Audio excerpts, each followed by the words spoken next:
I'm Trinity Anderson, producer and narrator of Plog Vlog.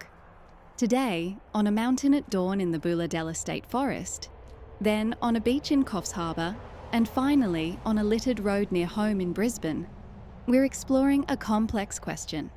Are hedonic and eudaimonic paths both roads to a good life? Let's go to that mountain at dawn. I'm in the Bulahdelah State Forest, somewhere near Ted Baker's Lookout, about 230 kilometres from Sydney that way, and about 700 kilometres from Brisbane that way. And originally I was going to come up here to try to convince you to do similar things to this, to try and create things, try to live a life where you find a deeper meaning, because I'm working on the assumption that Viktor Frankl's theory of that humans need meaning in their life, otherwise they fall into an existential vacuum. I'm working on that assumption. But then, while I was studying for the different episodes for this chapter, I came across two ideas that the ancient Greeks had. One of them is the concept of eudaimonic way of living. Socrates used to, when he gets asked a really difficult question, he would go off by himself and he would consult his inner demon. It's not the demon like the way we think of it nowadays. It's more like going and consulting your true self. And the eudaimonic movement out of that is very much based on living a life to try and find meaning that is consistent with your inner self. Then there's the other concept of hedonism, that a good life can be lived simply by seeking out the things that make you feel good. And I'm working on the assumption, or have been working on the assumption, and I might be wrong, that people would be better off living a eudaimonic life. Maybe. Hedonism is just as valid as trying to find meaning and purpose in life. And maybe people don't actually need to do that. Or some people, actually that's probably a better way of putting it, because the feelings I have, if I live a hedonistic life, I feel a sense of boredom and meaninglessness and feeling like wondering what there is in life that could be more important than seeking out the next pleasure. I'm going to use this episode to explore that idea, whether hedonism is a more valid way of living for some people than being eudaimonic, and whether other people find hedonism unsatisfying and therefore are driven to try and find meaning in life. I think it's the second lot of people that are probably still listening. Others probably got bored and went and did something else. My foster father described the concept of subjective well-being, which is the modern analogy of hedonism, and also the concept of psychological well-being, which aligns with the ancient Greek idea of eudaimonia. However, to be historically precise, Socrates' daimonion actually only ever spoke up to warn him against making a mistake, rather than guiding his positive actions. While my foster father comes back down the mountain, it's time for our usual intermission story. It was the 1st of September in 1993 when my mother Liz and her childhood friend David wandered down toward Anzac Cove on the Gallipoli Peninsula in Turkey. They had purposefully ventured far beyond the curated, pristine tour paths to walk the exact stretch of rugged, scrub-covered beach where thousands of young Australian soldiers had landed nearly 80 years prior.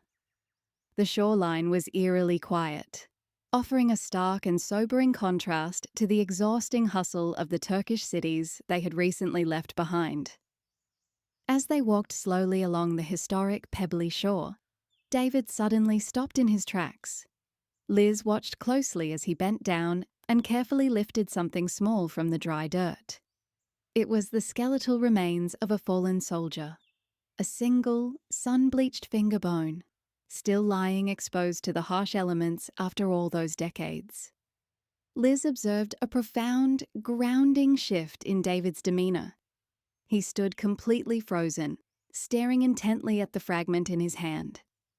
Just 5 years earlier, in a small country town gym, a heavy leg press machine had unexpectedly collapsed.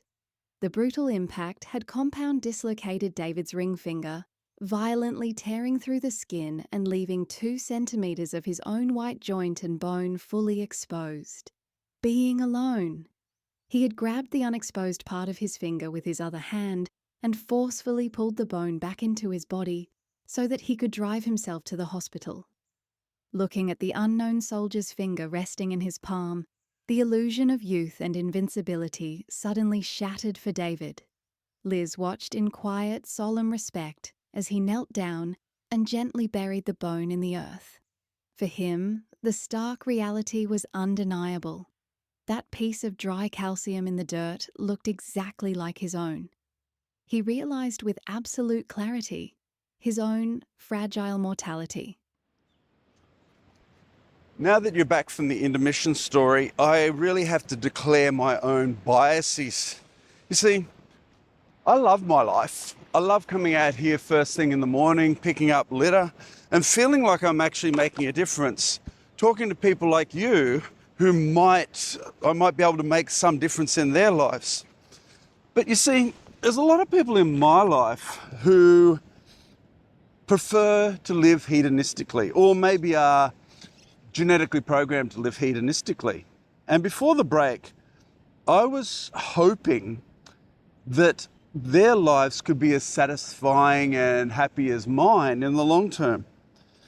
Unfortunately, from the research that I've looked at, yes, hedonistic living gives a measure of perceived happiness in the short term. But in the long term, unfortunately, no, it doesn't pan out as being as healthy and satisfying as a life spent searching for meaning. That said, it is a continuum. You've got hedonism on this side, and you've got the eudaimonic or search for meaning way of living over here. And a life spent just searching for meaning can result in a person ending up being a burnt out martyr. So we have to come back in this direction occasionally to recover. The problem is that our society is so focused on promoting a hedonistic way of living that a lot of people are living this way pretty much all the time. If you ask them what their meaning in life is, hello beautiful, then they probably couldn't tell you, or what is it that they're searching for as a meaning in life. So really, it is the society we live in that focuses on this that is the problem, which overly biases the hedonistic way of living and doesn't put value or as much value or promotes living in a eudaimonic way. That is the problem. Now, there is a genetic component as well. Some people are genetically predisposed towards seeking out meaning and purpose through effort. And I'm like that. Like literally, if I sit still, I get itchy. I need to get out somewhere like this and doing this. Whereas others are genetically predisposed towards a hedonistic way of living. But that isn't a life sentence. If people who are genetically predisposed towards this intentionally do some of this, then gradually their genetic response and their bodily response starts to drift in this direction. Now, it might not be automatic like someone like me, but they can work towards this direction. So it's my hope that through videos like this, some people will watch towards the end and choose to move this way through effort rather than get stuck there and end up with all the negative long-term outcomes psychologically and physically.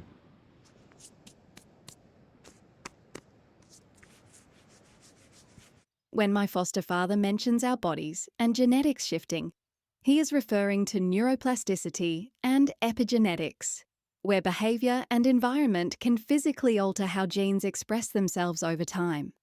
The consensus in positive psychology actually supports the concept of living a full life, arguing that eudaimonia without any hedonic pleasure can quickly lead to burnout. The last 3 episodes were filmed while driving a borrowed electric vehicle 2,000 kilometres through the Australian state of New South Wales. Let's see what we found when crossing back into Queensland. Yesterday we finished a 2,000 kilometre trip through the state of New South Wales picking up litter. And it was actually quite a pleasure because there was very little litter there. They had a program called Don't Be a Tosser, which discouraged people from dumping litter like this. Then we got back to Queensland and we realised that Queensland has such an embedded littering culture that signs like this make no difference at all. So fortunately, Plog Vlog has developed 2 complementary paths. One of them is promoting picking up litter, but the other one is promoting general wellness, general well-being.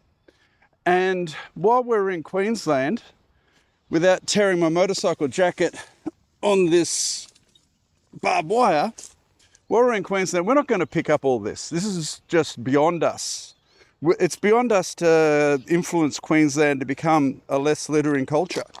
But what we can do is pick up these cans and get money from that at Containers for Change to promote our wellness message. In this final episode of Plog Vlogs Chapter 5, my foster father highlighted that while hedonic comfort offers short-term relief, heavily prioritising it over eudaimonic effort leaves us vulnerable to an existential vacuum, especially in a future where artificial intelligence might remove our need to struggle entirely. However, believing you are simply genetically wired for pure comfort is a trap. Through intentional practice, we can actively reshape our capacity for purpose. While creating the last 2 chapters, 20 episodes filmed in places like Uganda, the United Kingdom, Europe, Türkiye, and back home in Australia, we have met many inspirational people and learned some things that might one day become wisdom. One of those things is to value the importance of complex hobbies. Creating these Plog Vlog episodes is our own complex hobby, one that takes us to amazing places and helps us meet extraordinary people. Our hope is to inspire others to embrace similar hobbies that could enhance their lives. While you think about that, here is a tiny action you can try today. Choose one small, slightly uncomfortable task that serves your community or environment and complete it without seeking any reward or recognition. If you want to hear the deep dive research behind today's concepts, check out our companion channel, Plog Vlog Study Notes. It features the AI-generated research podcasts my foster father uses to prepare for these episodes, playing uninterrupted over our ambient, uncut B-roll footage. On screen now, over footage filmed during Christmas in London. The next episode is hovering on the left, and our compilations are waiting for you on the right. And please, pick up 5.